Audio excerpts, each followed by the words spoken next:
మొత్తం దేశాలన్నీ కూడా మన భారతదేశం వైపు చూసేటువంటి నికృష్టమైనటువంటి రాక్షసత్వంతో ఈ ప్రభుత్వం విద్యార్థులపై నీట్ పరీక్షలో న్యాయం చేసి విద్యాశాఖ మంత్రి మీద ఎంక్వైరీ చేసి వారిని వెంటనే రాజీనామా చేసి విద్యార్థులకు న్యాయం చేయాలని న్యాయమైనటువంటి నిరసన తెలిపినటువంటి విద్యార్థుల మీద కొన్ని లక్షల మంది విద్యార్థుల మీద కర్కశంగా లాఠీ చార్జ్ చేసి ఆడనకుండా మగనకుండా కనీసం 15 ఏళ్ల పిల్లలు కూడా ఘోరమైనటువంటి రీతిగా క్రూరంగా పోలీసులతో తొక్కించినటువంటి ఈ బీజేపీ ప్రభుత్వం ఏదైతే వాళ్ళు చేసినటువంటి నిరంకుశమైనటువంటి కార్యక్రమానికి విద్యార్థులకు మద్దతుగా ప్రతిపక్ష నాయకుడు రాహుల్ గాంధీ గారు అలాగే ప్రతిపక్ష నాయకులందరూ కూడా కలిసి మోడీ ఇంటి ముందు నిరసన కార్యక్రమం శాంతియుతంగా తెలియజేస్తే పూర్తిగా ఘోరమైన ఒక సామాన్యుని కూడా అంత ఘోరంగా అయ్యారు. ఆ విధంగా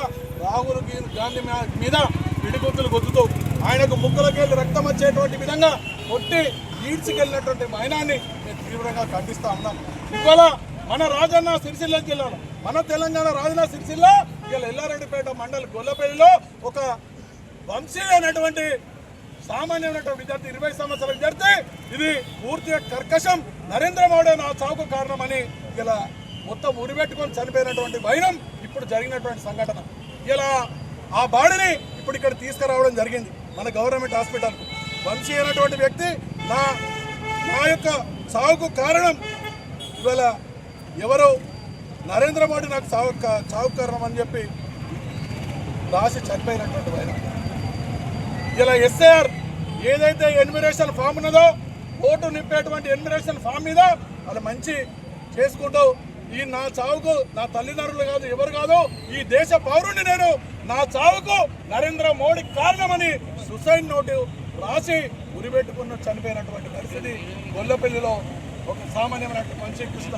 అంటే మొన్న జరిగినటువంటి సంఘటనకు ఈ భారతదేశంలో బీజేపీ ప్రభుత్వం చేస్తున్నటువంటి నిరంకుశ దానికి ఇలా ఒక సామాన్యుడు నా చావుకు నరేంద్ర మోడీ కారణం అని చెప్పి చావడం వెంటనే భారత శిక్షా ప్రకారం ఆ మరణ వాంగ్మూలం కానీ ఆ మరణం చనిపోయే ముందు రాసినటువంటి ఏదైతే సూసైడ్ నోటులో అది పరిగణలోకి తీసుకొని ఈ ప్రభుత్వం వెంటనే నరేంద్ర మోడీ బీజేపీ మీద కేసు ఫైల్ చేసి 302 ఆ చావుకు కారణం ఇలా నరేంద్ర మోడీ కాబట్టి శిక్షా ప్రకారం వారికి ఎవరైతే ఆ చావుకు ఆయన కారణం అని చెప్పి వెంటనే ఆయన మీద కేసు నమోదు చేసి చర్యలు తీసుకోవాలని చెప్పి బీజేపీ ప్రభుత్వాన్ని మేము కోరుతా ఉన్నాం, కేంద్ర ప్రభుత్వాన్ని మేము కోరుతా ఉన్నాం.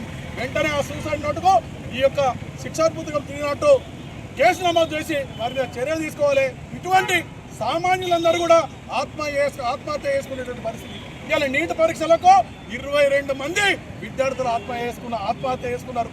మొన్నటికి మొన్న ఎంతో మంది వేల లక్షల మంది విద్యార్థులు గాయపడ్డారు. ఇలా బీజేపీ వాళ్ళకి సిగ్గు లేకుండా మాట్లాడుతూ ఉన్నారు. వాళ్ళు ఎవరట విద్యార్థులు కాదట. ఇలా భారతదేశం మొత్తం టీవీ ఛానల్ అంతా చూపించినాయి. నిన్న మా అగ్రనేత రాహుల్ గాంధీ గారు ఇలా టీవీ ఛానల్ చూపించుకుంటూ ఎక్కడెక్కడ ఎవరెవరు అసలు వారు విద్యార్థులైనా కాదని చెప్పి నిన్న ప్రెజెంటేషన్ చేసిండు. మొత్తం విలేకరులందరినీ పెట్టుకొని ప్రెజెంటేషన్ చేసి ఇంకా సిగ్గు లేదు. వాళ్ళు ఇంకా వెనకేసుకొని వస్తూ ఉన్నారు. బీజేపీ నాయకులారా విద్యార్థులకు అన్యాయం చేస్తూ ఉన్నారు, వాళ్ళ చావులకు అన్యాయం చేస్తూ ఉన్నారు, నిరుద్యోగులకు అన్యాయం చేస్తూ ఉన్నారు. మీరు వేసింది 12.5 సంవత్సరాల్లో 3 సార్లు ఈ యొక్క భారతదేశంలో బీజేపీ ప్రభుత్వం వచ్చి కనీసం సామాన్యుడికి ఏ మాత్రం కూడా న్యాయం చేయలేదు. కాబట్టి మేమంటున్నాం రాజన్న సిరిసిల్ల జిల్లా కాంగ్రెస్ పార్టీ పక్షాన వెంటనే ఈ సూసైడ్ ఏదైతే రాజన్న సిరిసిల్ల జిల్లా ఎల్లారెడ్డిపేట మండలం వంశీ అనేటువంటి వ్యక్తి సూసైడ్ నోటు రాసి నరేంద్ర మోడీ నా చావుకు కారణం అన్నాడు వెంటనే ఆయన చర్య తీసుకొని బీజేపీ ప్రభుత్వం దీనికి నిరసనగా అసలు రిజైన్ చేయాలి విద్యాశాఖ మంత్రి వెంటనే అని చెప్పి మేము డిమాండ్ చేస్తున్నాం. ఇలా సిరిసిల్ల పట్టణ కాంగ్రెస్ పక్షాన శాంతిగా విధంగా మేము ర్యాలీ తీస్తూ ఉన్నాం. కానీ రెచ్చగొట్టక విధంగా ఇలా బీజేపీ నాయకులు ఏవో పలుకుతూ ఉన్నారు. ఖబర్దార్ బీజేపీ నాయకులారా, కాంగ్రెస్ నాయకులతో పెట్టుకుంటే మాత్రం మేము ఊరుకునే లేదు. మీ యొక్క